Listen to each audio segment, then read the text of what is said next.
Good morning or afternoon, boys and girls. I'm hoping you're having a lomtastic day. Um, Looking at our class pictures. Missing you guys a lot. Oops, you're upside down. That must have felt funny. And I am going to read School Days According to Humphrey. We know this. We are on chapter 11. Now, you might notice that Humphrey is missing. I have no idea where Humphrey has scampered off to. I'm hoping he's not trying to get back to our classroom in Santa Paula. But I am going to look very, very hard for him tonight. Maybe he's looking for Og and try to find him. So right now we are just have our llama buddies. But I think Humphrey must be around here somewhere. All right, here we go. Chapter 11, Brisbane's Buddies. Worried? Did I say I was worried? It was worse than worried. I was worried, and worried some more. Og, I said when we were alone in the classroom, do you understand what they were talking about? Boing, boing, boing, boing, boing. Okay, so Og understood. I'm not sure it's a good idea, I said. I mean, I miss our old friends. I had a funny little pang in my heart every time I thought about them. And I'd like to see what they do during the day, I continued. Boing, Og replied. So he still agreed with me. But what about Mrs. Brisbane? I miss her too, I said, and this Miss Becker person doesn't really seem to like animals very much. Mammals or amphibians, maybe even fish. There were fish in the tank in the library that I liked a lot. And even if they did seem a little strange in the beginning, these new students are pretty nice. I'm making plans for some of them, and wouldn't they be upset if one of us disappeared? My mind was spinning like a hamster ball. And don't forget, Mrs. Brisbane said she can't imagine teaching without us. She needs us, Og. Boing, Og said, taking an impressive and splashy dive into the water side of his tank.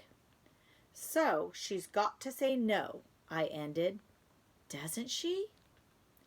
Richie called me and told me his goofy idea, Aldo said, and he dusted the tables that night. Imagine moving one of you to room 18. It's a bad idea. I told him that. The tables bounced up and down as he gave them a brisk dusting.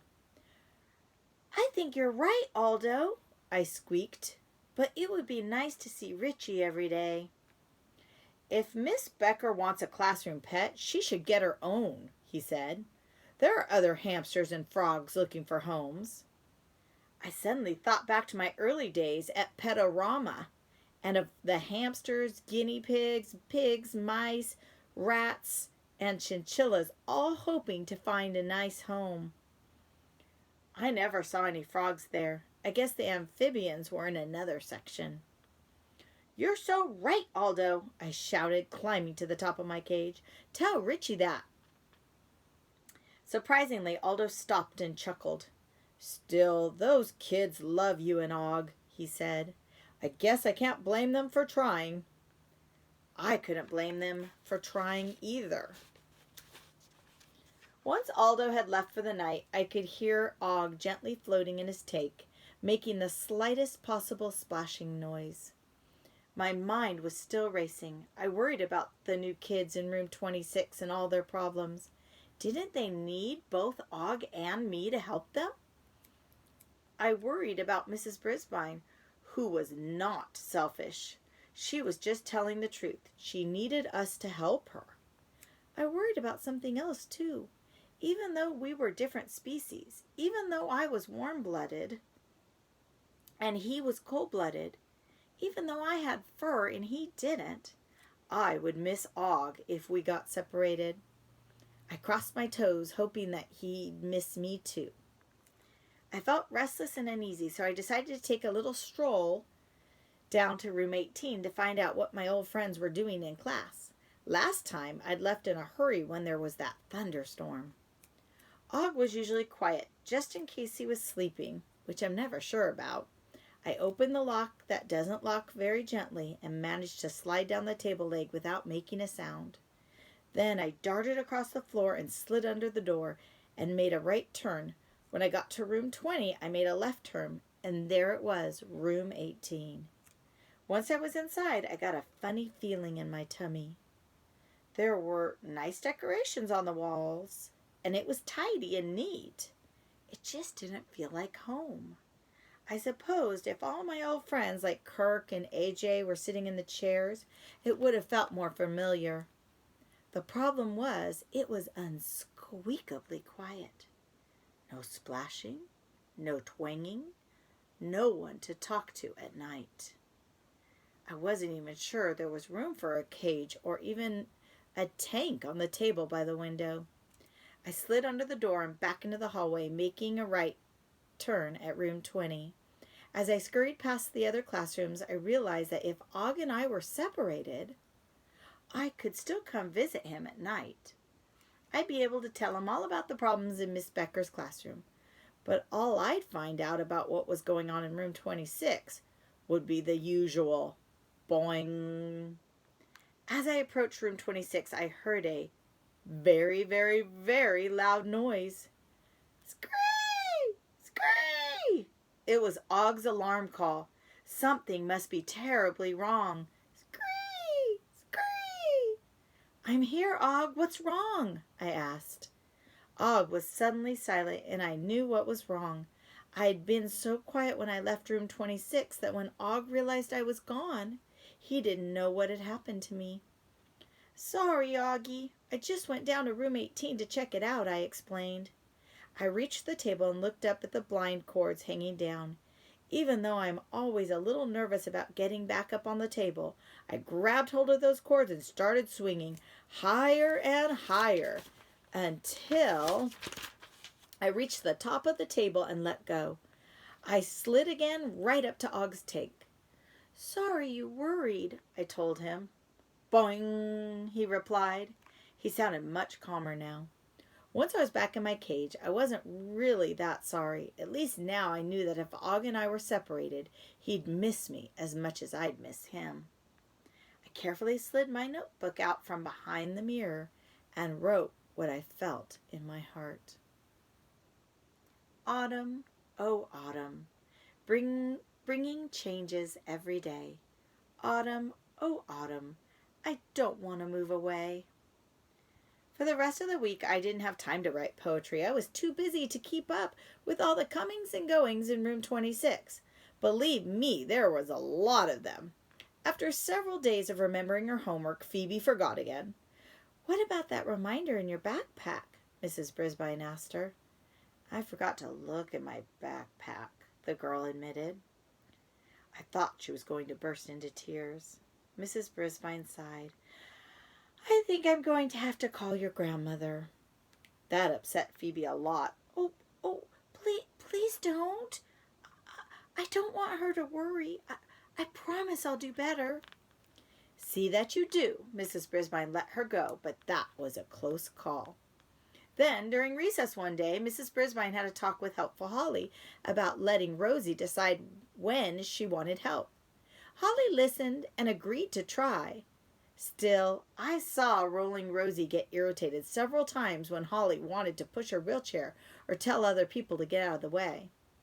Mrs. Brisbane was annoyed when Thomas raced out of the cloakroom one afternoon and announced that there was a bug as big as his hand in there. Eek! I squeaked. But the bug turned out to be a harmless little fly. That same day after school, Ms. Mack stopped by to chat. She had problems too. Humphrey, teaching first grade would be a lot easier with you around, but I can't ask Mrs. Brisbane to give you up, she told me. I didn't think it would be polite to argue with her. Just then, AJ and Richie came in to try to convince Mrs. Brisbane to let either Og or me move to room 18. You miss us, don't you? Richie asked me as he generously slipped a few raisins into my cage. I do, I squeaked back. You'd rather live in room 18, wouldn't you? AJ said in his loudest voice. Maybe not, I mumbled. I wasn't sure how I felt about moving to room 18, and I couldn't tell what Mrs. Brisbane was thinking, because she was spending every spare moment playing with cards. She'd lined up the cards in pairs on her desk and muttered over them at recess. She stayed after school and moved them around, muttering some more. I could only hear bits and pieces of what she was saying. Things like, maybe that'll help her. And those two will work well together. I am a very curious hamster, especially when it comes to what's going on in the classroom. One night, Mrs. Brisbane left the cards out on her desk, and I just couldn't stop thinking about them. I wanted to check them out, but I didn't dare risk leaving my cage until Aldo was finished for the night. Hi, rodent and frog. Greetings from a primate, Aldo announced when he came to clean. What's a primate? I asked. Aldo pulled up a cloth and started dusting the student tables. Primates are the group of mammals that humans belong to. Rodents are a group of mammals hamsters belong to. I guess you already know Og is a frog, he explained. There are so many kinds of frogs. They have a whole group all to themselves. I was shocked to find out there were more frogs than hamsters in the world. Imagine that. Aldo began to dust the teacher's desk. No, no, no, I squeaked. Mrs. Brisbane had worked so hard arranging those cards. Whoops, Aldo said. Mrs. Brisbane's in the middle of something here. He looked at the cards more closely. Looks like she's got something planned here. Brisbane's buddies? Brisbane's buddies? I'd never heard of that before. Aldo left the cards alone and mopped the floor. When he was finished, he stopped to eat his supper and to talk to us. I told Maria that I'm lucky I get to clean Mrs. Brisbane's room, he said as he munched on a sandwich. Maria was Aldo's wife and a special friend of mine. I get a lot of good ideas about teaching just from seeing what she's doing, he added. Aldo gave me a small piece of carrot and dropped a few froggy sticks into Og's tank before he left. He was a thoughtful friend. Once Og and I were alone again, I couldn't stop thinking about those cards. Brisbane's buddies, I said. Og, do you have any idea what that is? Og splashed lazily in the water. He obviously didn't have any idea. Now I can finally find out for myself, I said. I flung open the door to my cage and scurried to the edge of the table and slid down the cord hanging from the blinds. Getting to Mrs. Brisbane's desk was easy. Getting on Mrs. Brisbane's desk was very, very, very difficult. In fact, it would have been completely impossible except for those little bars between the chair legs. I think they're called rungs, but don't ask me why. However, climbing the chair that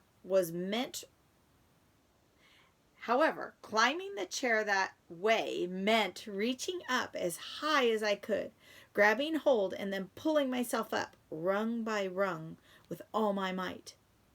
I am strong because I get a lot of exercise.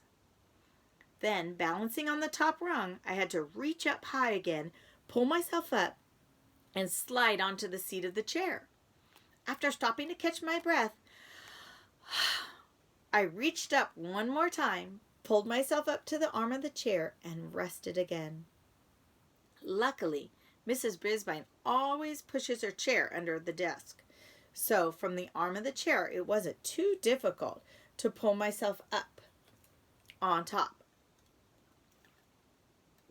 Although I was eager to get to the cards, I couldn't help noticing Rockin' Achy's hamster ball. I took a closer look. I'd really only seen it. Achy up close when he was moving. Now he was completely still. He actually didn't look much like a hamster at all. His fur wasn't shiny and golden like mine, and his eyes were lifeless pieces of plastic. I felt a little sorry for him. I decided to concentrate on the cards. One big card said Brisbane's buddies, and the rest were laid out in pairs. Each card had one student's name on it. Above each pair was a label that said something different. Boys and girls, think about what it could be. Brisbane's buddies, and she has pairs of students. It looks like some kind of game, Og, I squeaked to my friend. I'll try to figure it out. I strolled up and down the rows of cards, reading the labels. Teacher's assistants, door and line monitors, homework collectors. They're classroom jobs, Og, I squeaked. Mrs. Brisbane is pairing up 2 people for each job so they'll be able to work together. Isn't that a good idea? Boing, boing, Og twanged. Bulletin board designers. Ooh, and listen to this. Animal handlers, I told him. Boing, boing, boing, Og replied, splashing loudly in his tank. Now that I understood what Brisbane's buddies were, I started reading the names she had paired together. Paul G. and Kelsey. Thomas and Phoebe. Holly and Rosie. I suddenly stopped. Mrs. Brisbane had worked hard and done a good job. But I had a few ideas of my own. Since part of my job as a classroom hamster is to help the teacher, I decided it would be okay for me to lend her a paw. Not lend her a hand, boys and girls. Lend her a paw. She needed all the help she could get. I'm just going to make a few teeny-weeny changes, Og, I explained to my friend as they carefully started moving the cards. What may seem like a little card to a human is actually a huge card to a small hamster. So it took a lot of time and effort to move them and line them up. I was thinking so hard about what I was doing, I forgot about Akey until I accidentally backed into his hamster ball. I guess I hit the switch because lights began to flash and the ball started to loop and twirl around. Rockin' Akey, rock and roll rules, the ball spun wildly. Stop it, Akey, I squeaked. Then I remembered he wasn't real. The ball twirled across the cards, which slowed it down. Bumpity, bumpity, bump. Akey had seemed like a lot of fun when it was daytime and all my friends were there. But now the hamster ball was rocking and rolling out of control. Twice it spun dangerously near the edge of the table. If it fell off, it would be broken forever, and Mrs. Brisbane would be very, very, very upset. There had to be some way to shut it off. I could see the little on-off button as it spun across the desk, but every time I was close to it, the ball rolled away from me. Then I spotted some pencils lying nearby. I quickly slid one pencil on either side of the ball to keep it from rolling. It worked. The ball stayed in place, but the lights still flashed and the music blasted out, Rockin' Akey. There was still a problem. I would have to switch the large button from on to off. Don't worry, Og, I'll turn it off, I squeaked. Not that Og could hear me over all this noise. I wasn't sure how to approach the ball, but if I could explore the school, spin on my wheel, and swing on blind cords, I could surely get to that button. I took a running leap and jumped right on top of it. Boys and girls, it sounds like Humphrey has a growth mindset. A growth mindset is what Humphrey has. He thinks he can do it. He's going to try. He's going to problem solve until he can figure it out. I'd once seen a TV show where cowboys rode on bucking broncos trying their best not to get thrown off. While the ball wasn't moving, it was still shaking like mad. Yahoo! I shouted just like the cowboys. The plastic was slippery, but I stretched my paw way, way, way closer to the button. Right cowboy, I yelled at the ball as the ball rocked and rolled. Rockin' Akey, the music played. I pushed the button with all my might and it slid forward. The music and lights stopped immediately. I hadn't thought about the stopping part and I slid off onto the desk. Ouch! I'm okay, Og. Nothing broken, I said. At least I don't think so. As I lay there catching my breath, I looked over at the little hamster in the ball, staring straight ahead with his glassy eyes. Sorry, pal, I said. I was only trying to help. Of course, I had to spend more time straightening out the cards that Akey had messed up. By the time I finally got back to my cage, the room was getting lighter. Before long, Mrs. Brisbane and the strange students would be back. Of course, they'd never know about my exciting adventures. They probably thought that being a classroom hamster was easy. But even if they didn't know what I'd accomplished, I was pleased that I'd done an unsqueakably good job. I think Og was too. All right, boys and girls. I don't know if you can see without the light down there. I'll read it to you. Humphrey's Rules of School.